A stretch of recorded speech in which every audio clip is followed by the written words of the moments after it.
আসলে সবসময় গরুর মাংস কষায় রান্না করলে যে ভালো হয় তা না, মাখায়ও গরুর মাংস কিন্তু মজা লাগে। কোনো গরম মশলা, হলুদের গুঁড়া, হলুদের গুঁড়া,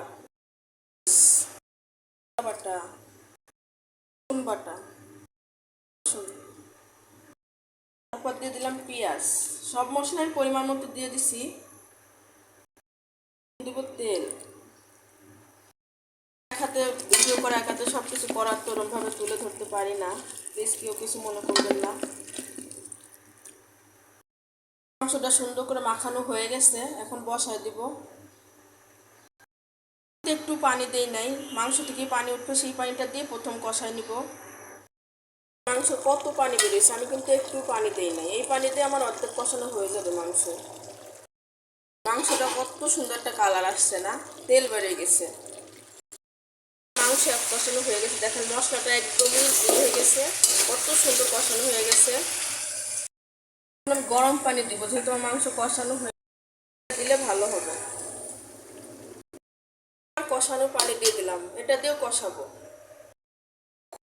মাংসটা আবার কষানো হয়ে গেছে, একদম তেল বেরিয়ে গেছে মাংস থেকে। কিছু কাঁচামরিচ, আলাম রসুন আগে দিয়ে নেই, গলে যাবে যাতে একটু আলাম থাকে, কারণ আলাম রসুন ভাতের সাথে মাখায় খাইতে খুবই মজা লাগে, এই জন্য আমি রসুনটা এখন দিচ্ছি। মাংসটা ভালোভাবে কষানো হয়ে গেছে, আবার আমি গরম পানি দিয়ে দিলাম মাংসের ভিতর। গরম পানিটা দেওয়ার কারণে সাথে সাথে কিন্তু বলক উঠে যায় মাংসটা। মাংসটা একটু সোমবার দিব, জিরা ও শুকনো মরিচ দিয়া।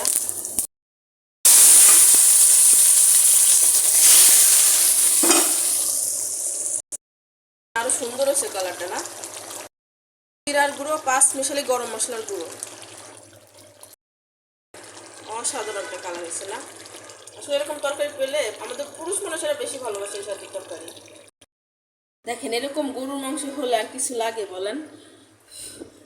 আর তো এরকম রসুনগুলা ভাতের সাথে মাখায় খাওয়া যায়, অন্যরকম একটা স্বাদ, তাই না?